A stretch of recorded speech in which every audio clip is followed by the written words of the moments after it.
Welcome back, everyone, to another episode of Ready, Aim, Retire.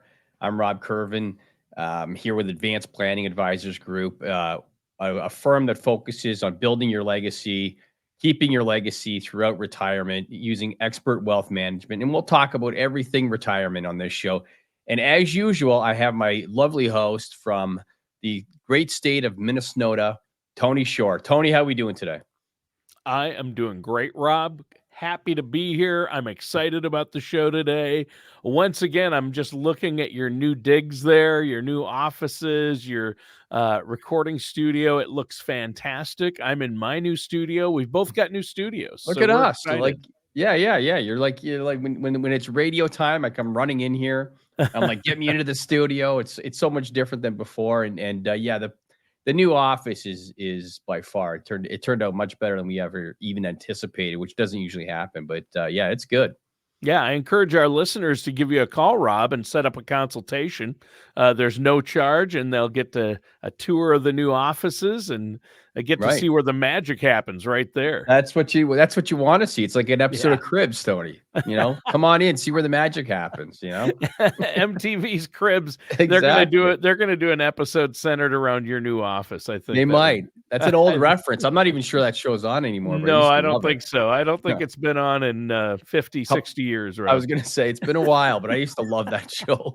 I know it was funny, wasn't it? It was Yeah, it was funny. good. Some of the cribs, my goodness. Oh, yeah, yeah, of the stars, their houses and where they live, craziness. Well, Right. Rob, speaking of craziness, this year, right, is a nutty one. We're in election season, and so many jokes the last few days about Super Tuesday being not so super because we already know You you basically. you kinda do, right? Right, And I thought I would do a show today, Tony, on when I come into years like this, every 4th year and sometimes every 2nd year when they're doing the other elections. congressional. But there's no doubt that Um, investing is emotional enough, and then you add the election and certain people they just get stressed over it. And so I want to do today like how elections may affect your retirement portfolio or not. And that's what I want to focus on today. So we'll talk. I'm not a huge political guy, and it doesn't really serve me well to be one, quite frankly, because I have clients of all different sizes, shape, political views. It doesn't really matter to me. But I want to focus on kind of the reality, of election year. We, like you said, we just did Super Tuesday. Tonight happens to be the State of the Union. So what a better time to talk about elections than when it's literally top of mind right now? Yeah, it really is, and it's been on in the news so much lately, and we're just gonna start hearing more and more and more between now and November, and people, I think, get more and more emotional or nervous about, "Oh, what if my candidate doesn't get in? The world's gonna go crazy, the markets are gonna crash." So a lot of people let a presidential election year affect their decision making when it comes to their finances, or have you seen that? I've seen that many times. I'll give you a great one. So I always say politics and portfolios never make a good mix. You got to Right. keep them separate. You can have your opinion, obviously people do, and that's great. And socially, hey, maybe there is ramifications for the election. One side operates one way, one side operates another way. But when it comes to the stock market, it's bipartisan. It doesn't really look at that. And I think that's something that people have to remember. And I'll give you this happens every election, but I'll give you my last election story. So I had a client, very passionate client, and passionate that he thought if his candidate didn't get in, the economy was crashing, this was going to happen, and he literally put his the assets we manage instructed us put it in cash until after the election. Well, usually what happens in an election is we get all this buildup and all this stress and all the people, the ads are coming at, and it just becomes like a lot, and Right. like in the election happens then, and you get somewhat of usually every time or most times is a relief rally, like almost like it's over. Okay, let's get back to business. 50% of the people very happy, 50% of the people not so happy, and this client, asked me, listen, would you put it in cash? Because this is how I see it going. And despite me giving them all the information I'm about to give you folks today, and pounding it through that it's better to stay in the game than try to time it. It's very difficult to time a market in the best of times or worst of times. So, 4 years ago, he put the money in cash around maybe the beginning of October-ish. Election happened, market took off.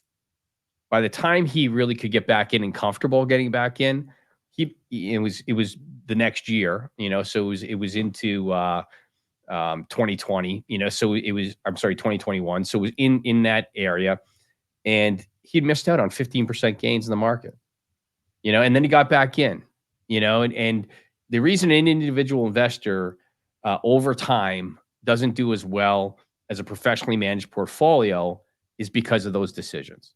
When you let the emotion get into you, when we manage portfolios and our partners at Gradient Investment manage portfolios, there is no emotion, Tony. We're looking at companies, we're looking at profitability, we're looking at forecasts, we're looking in that lane. We don't look in the political landscape to see what if this person gets in, what if this person gets in. That doesn't affect our decision making. But unfortunately, a lot of individuals, it will. And you will see that. You will see that coming to the election almost every time. When you see the price volatility going like this, so down or up, down, when it goes down, people are selling, So when you see it drawing down, which you usually do going into an election, that's people kind of panicking. They're looking at polls. They become a pollster all of a sudden. So I think the main thing to look at is you got to take a longer term view of your portfolio, because hopefully you're going to be here for a while, and you got to block out some of that noise, the day to day stuff, and especially in an election year. Right, and I think you made a great point earlier, Rob, in that it's really people's emotions and their own behavior that will more drastically and negatively affect their portfolios and their finances than an election will or politics will, right? For Your own sure. behavior has more effect on your portfolio than an election will. In fact, history shows us presidential election years over the past 24 presidential elections, 20 of those years have been positive in the market. That's 100% true. And in fact, since 1950, during the election cycle, it's averaged over 9%. So and it's off to a great start this year, Tony. But it's like anything, it'll give some back and it'll bounce around. But it's averaged 9%, which is higher than the long term average. So it's done particularly well. And there's a lot of reasons why. If you have an incumbent president like we have, running for reelection, they have levers they can pull. You have levers. They did a little student loan thing not too long ago. Well, if I'm paying $300, $400, $500 a month for my student loan, I don't have to pay it anymore. Guess what, Tony? I'm buying something. We're a consumer economy. So we buy stuff, and that's kind of how our world goes around. So by doing little levers like that, they'll juice. They'll put money that they've had allocated, whether that's to build bridges, build roads, whatever the infrastructure plans that they have, they'll be able to flow that money through the economy, which will help the economy, and then B, the bet is from their strategy is that people are feeling good, they're going to vote our direction, and so when you have an incumbent coupled with a presidential year, it's kind of like a double whammy. You're probably in a pretty good spot. Yeah, yeah, that's a good point. And I think it really makes perfect sense. People do the opposite, right? Not only does history show you don't need to worry about your money in the market during a presidential year, it's typically been up, all except for a few years. Now, nobody has a crystal ball moving No, and forward. you can't, we'll do the old, you can't, past performance, is an indicative of future results, obviously. And what we're talking about, and we always do on the show, is we don't really go on performance or anything like that, but we're just talking about this is what's happened. Look at the numbers. This is, it's favorable. We don't know, this year could be totally opposite and could go against the grain for all we know. But if it's been favorable for since 1950, and that's 70 years, it's kind of been been on your side, something to pay attention to. And it's really, save the politics for the kitchen table, Facebook maybe, if that's your jam, whatever it happens to be. I actually think, Tony, that we're all becoming a little exhausted with it. Like the fire that's been there for the last decade or so of like everyone just kind of ramped up politically. I don't remember anything like it. I really don't. Like I remember Thanksgivings and things, and yeah, I always have that one uncle. Might have too many cocktails, and and then he gets on his rant. But it seems Oh like yeah. everyone is on a rant now. But I've noticed that and I can only say it's because of friends that I have on those different social networks that I never get involved in that kind of stuff, but I watch it. It's kind of entertaining. I read the comments like anybody reads the comments, and I'm noticing less of it. So maybe people are kind of exhausted with it. Maybe people, I'm hopeful, want to move on and kind of say, you know what, that was controlling my life for too much time. And I see less of it even meeting with clients. Like if I took you back, you know 4 years, 8 years ago, and the conversations I would have in my office, like the fired up individuals, it was unbelievable. And now it's kind of more like, yeah, I guess we'll see what happens. Like we don't really talk about it, and we shouldn't talk about it, and we really don't do, but it does come up. But a little less now, which I'm thankful for actually. It's a better, society, I think, without doing that. Yeah, I would agree, and I've noticed it less too. It is a trend, I think, at least with my friends and the people I follow on social media. I'm like you. I sit back. I don't join in those discussions because it doesn't seem to help. But people get crazy on both sides, right? Oh, totally. And I think I've seen that less and less, and it's good to hear that people coming in to meet with you are less worked up about it. I mean, we need to care about our country For and sure. we need to be passionate about our beliefs and Mhm. support them. But at the same time, getting on a high horse or arguing about it doesn't ever seem to get us anywhere, right? So I think people are sick of it. I think so too, and I think you like when I see people arguing or doing their points, and whatever wherever that may be, you're not going to change anyone's mind. Like Tony, if you were a staunch Republican and I was a staunch Democrat, and I say, Tony, these are the reasons you should be voting. Well, you are what you are. So the odds are is you're not changing because of a Facebook post or a follow up comment in you're not, that's not changing. So all that's really doing is just agitating, as far as I'm concerned, and it's not. There's nothing useful about it. But I'm with you. I see less and less of it, and I think that's fantastic. And you're right. You have to be passionate. You got to love the country. You got to love. We have a system that many countries don't have. Many countries don't have the opportunity that everyone gets their vote. And we got to be thankful for that. And maybe it's kind of bubbled over, but I kind of think it's kind of moving its way back down. So it's like markets. It's like life. It's like anything. There's good times, bad times, and I think I'm hopeful we're coming through the bad times, as far as we had the COVID. It's just been a crazy, 4 or 5 years. It's been nutty, and I want to get back down to reality, and let people just enjoy life and focus on what they love to do and what they enjoy doing, So yeah, I'm hopeful. I see a lot more of it, so I think that's a big positive. Well, and the conversation today, the reason it's so important, Rob, and your main point, I know, is don't let politics dictate your financial decisions. That's the bottom line. And one Bottom of line. the ways that people, our listeners out there, can avoid doing that and help make sure they weather any storms, whether it's caused by politics, the economy, interest rates, whatever, wars in the Middle East, is to work with a financial professional like yourself and make sure they have a plan in place and stick to the plan. And they don't have to worry about it then. Elections and presidents and political parties, they'll come and go, right? Yep. But the market is there and your funds are there. And you just need to focus on what you need to focus on and make sure somebody's actively managing your money to make adjustments as things change, right? That's totally true. And let someone else deal with it.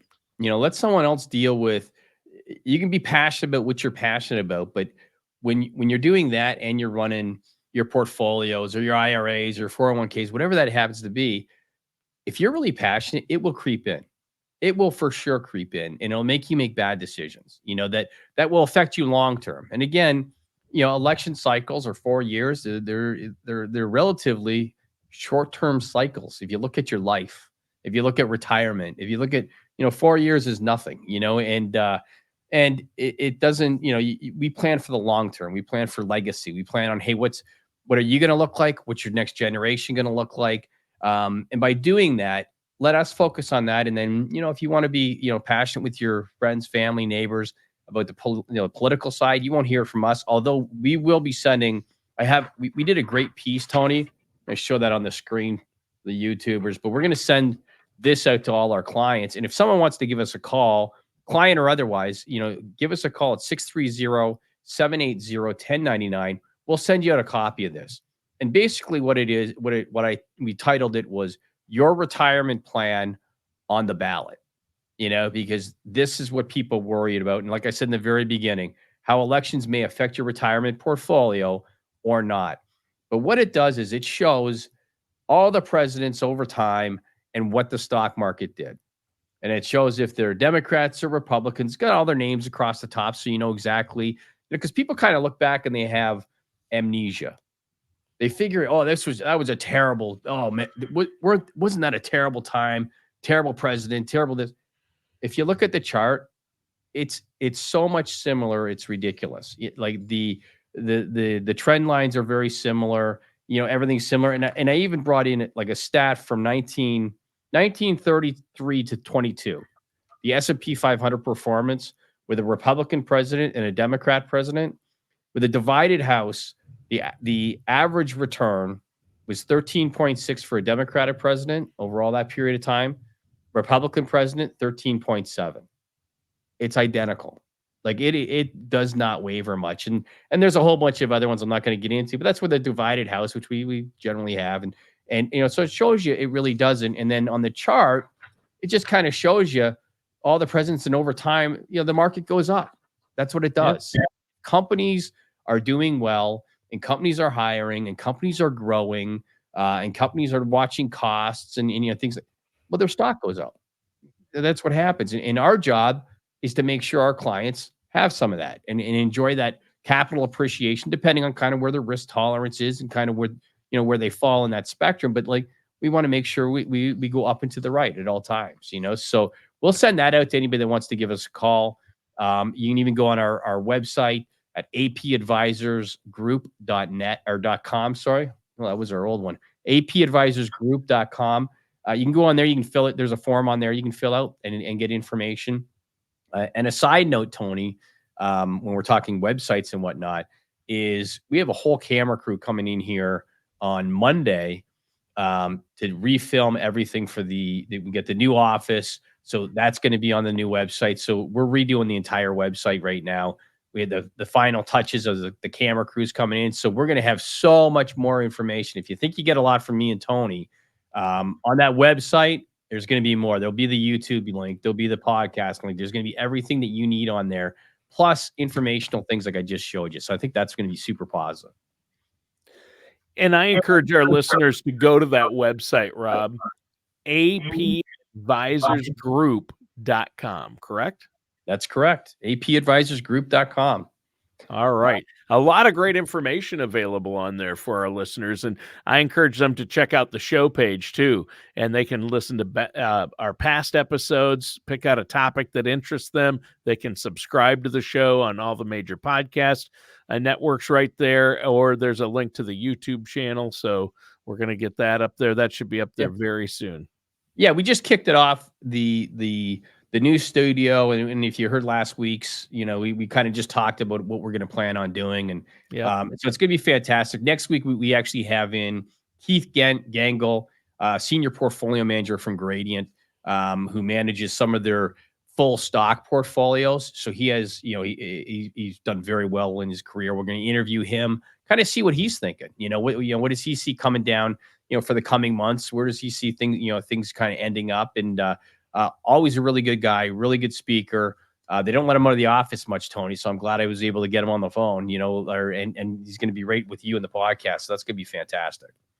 Yeah, that's a huge get. Keith really knows what he's doing. And the fact that you have a direct connection to portfolio managers at these big investment firms where your client's money is at, who are daily looking at it and making adjustments, that is an actively managed portfolio. And it's great to have Keith on the show. I can't wait to have him on next week. Yeah, and he's great, and he just kind of tells it like it is, and really easy going. He's another Minnesota guy, folks. So Yeah. I'm from Canada originally. There's close to Canada as I could find in the U.S. Maybe Wisconsin, they're kind of in the mix too, but Minnesota, they take the accent to the next level. So it's a little bit more Canadian-y, and but he is very good, and I think he was going to be on the show today, Tony. We had to make a change because the Minnesota high school hockey championships are on. And he was afraid that his team that he went to school or his kids went to school, he wasn't sure of their schedule, but they're in it, so he wasn't sure if they're going to play at 10 a.m. or 2 p.m. And I said, let's take the stress out of high school hockey in Minnesota and we'll get you on the following week. So hopefully when we're talking next week, his team did good, Yeah, priorities here in Minnesota. High school hockey is above most of the pro sports level here. Growing up in Canada, I knew about Minnesota high school hockey. I didn't know about any other U.S. hockey. Like friends went to Michigan and stuff, but as far as like the state hockey tournament, I've never made it there. I always say I got to get up there. I got to get up there, and I will one day. But it's quite a thing. The contacts I have up in Minnesota been talking about it for weeks as their teams have gotten in or lost, and you didn't get to get in. So yeah, I'm looking forward to next week to find out kind of all what happens and who took this thing down. Well, they play at a different level. Minnesota high school hockey is at a different level. That state tournament you're seeing future NHL players all over the place Sure. at the Minnesota State high school hockey tournament. So that's kind of fun to watch. I'm always amazed at the talent that these high school kids have. But great show today on the political landscape and how it might affect your retirement income funds that you're saving for, your portfolios. I think the message here is don't panic. Don't panic. And I'll leave you with one thing. Market performance has little to do with who's in the Oval Office. Presidents inherit markets. They don't make them, so just remember that at the end of the day, stocks go up because companies are doing good, but other than that, yeah, I think it is a great show. And we're going to do more as it gets closer, as the circus really opens up, Tony. We'll do a little bit more of these kind of presidential kind of shows for people out there. But yeah, I think it's a great one, and just keep in mind that patience always wins. All right, thanks, Rob, and that does it for today's episode of Ready, Aim, Retire with our host, Rob Curvin.